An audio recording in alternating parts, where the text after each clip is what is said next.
Hola amigos, ¿cómo están? Espero que se encuentren muy bien. Pues bueno, mi intervención en este momento va a ser para exponerles la pregunta o el tema de mi ensayo para la materia de gobierno e instituciones y que tiene que ver con las implicaciones de una segunda vuelta electoral en México. Entonces, a partir de este momento les estaré compartiendo algo de lo que pues pude avanzar en el planteamiento de este tema. Bueno, entonces, como primera instancia, evidentemente tenemos que justificar cuál es la intención de este trabajo. Y la intención de este trabajo, como ya he comentado, es analizar las implicaciones de la segunda vuelta electoral en México, en particular en las elecciones presidenciales. Y es importante decir que nos vamos a centrar en el tema de las elecciones presidenciales, porque en principio es el que más se ha discutido y que desde luego tendría un mayor efecto en lo que se pretende buscar, lo que se ha pretendido buscar desde hace tiempo por distintos actores que han introducido este tema. En principio habría que decir que este tema se ha introducido particularmente por los partidos de oposición. Generalmente el partido que está en el poder no es quien promueve este tema y más adelante estaremos viendo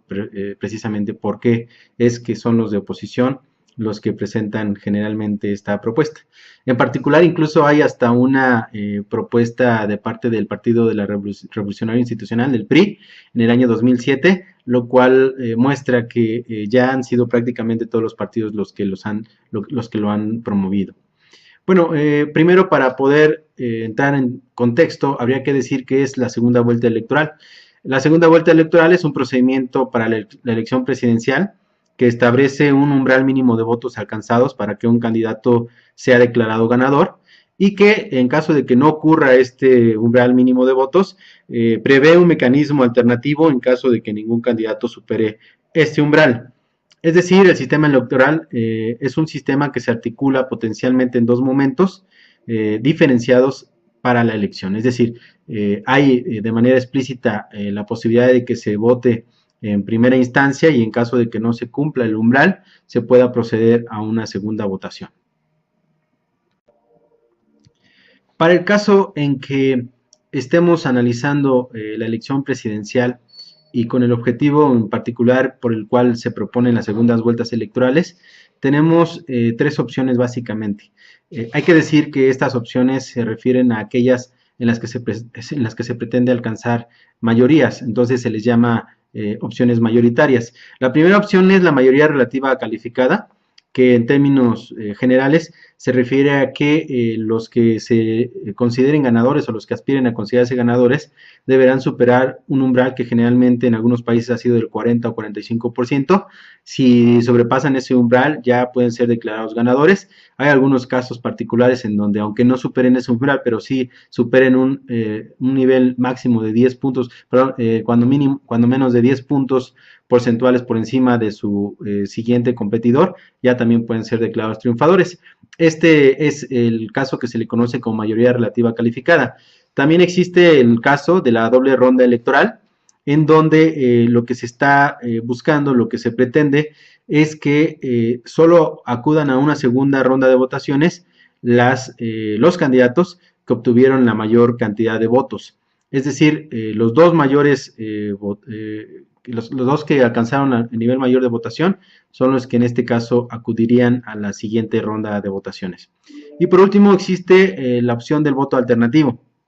que es cuando los votantes desde la primera elección, desde la primera vez que van a la urna, enlistan sus preferencias y el mecanismo prevé que una vez que se agoten las primeras preferencias, si no se alcanza la mayoría, se vaya entonces a quitar al que obtuvo el último lugar de los que participaron y se vea cuáles son sus segundas preferencias de ese último lugar de manera sucesiva hasta que se alcance la mayoría calificada por parte del que sea declarado ganador. La ventaja que tiene este voto alternativo es que ocurre el mismo día y en los otros casos ocurre en días distintos. Esto evidentemente pues tiene pros y contras y desde luego que ayuda o permite que se pueda estar implementando de manera más sencilla o más complicada en cada uno de los casos y por supuesto tiene implicaciones institucionales diferentes. Por eso cuando hablamos de implicaciones institucionales, necesitamos decir que la segunda vuelta en sí es una nueva institución, en la medida en que, siguiendo a Guillermo O'Donnell y en este caso también a Douglas North,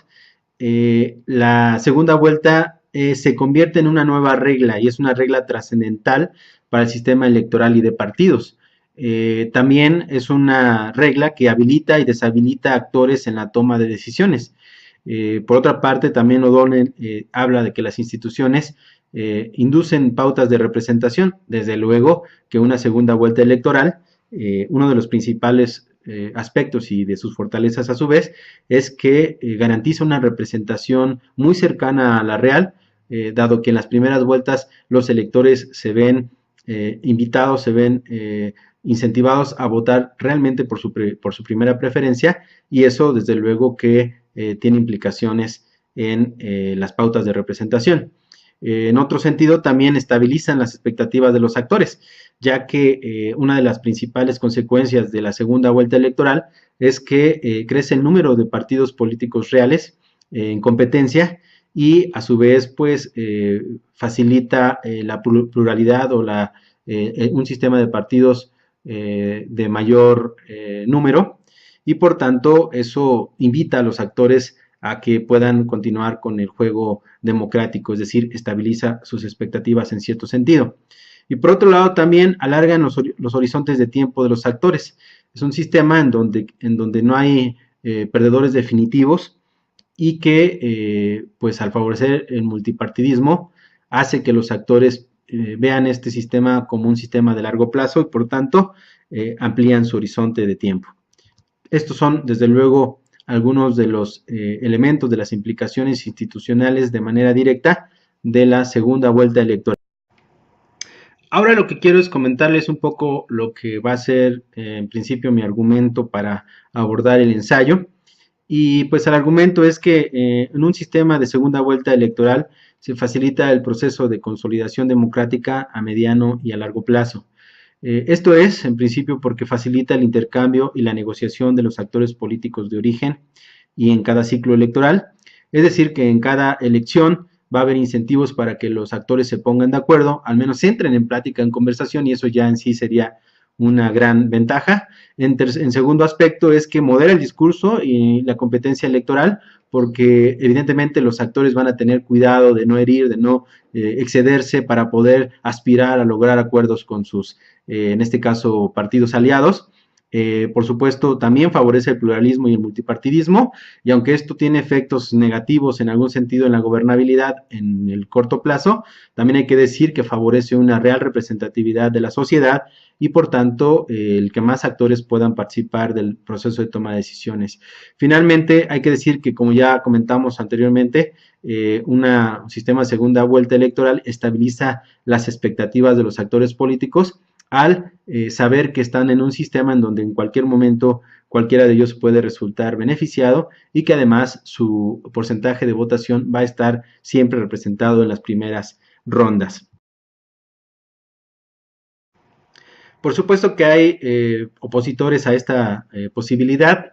Un poco el contraargumento de lo que podría destacarse de la segunda vuelta electoral es que la segunda vuelta electoral, en voz de algunos de sus críticos, afecta la gobernabilidad y constituye un riesgo al orden institucional, como se ha podido ciertamente apreciar en algunos autogolpes de Estado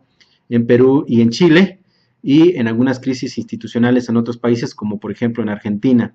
Esto lo explican los detractores porque crea mayorías ficticias y que por otro lado las mayorías presidenciales no son acompañadas por mayorías legislativas, lo cual desde luego tiene razón y que en nuestro ensayo estaremos tratando de acotar o de en cierto sentido desvirtuar, porque hay que decir que de todos estos países que se mencionan que han tenido problemas, hoy en día Perú, hoy en día Chile, hoy en día incluso Argentina, me parece que han dado muestras de una estabilidad institucional importante y que justifica que quizá sea la razón por la cual tan solo 4 países hoy en día mantienen todavía los sistemas de mayoría como la que se mantiene en México, y la mayoría ya están trabajando en sistemas de segunda vuelta. Entonces, bueno, pues básicamente lo que pretendemos es desarrollar estas ideas. Desde luego está sujeta a sus comentarios. Y pues bueno, en cualquier momento que ustedes decidan, con mucho gusto, estaré escuchando sus aportaciones vía este, WhatsApp o vía el Skype que espero pueda funcionar en algún momento más.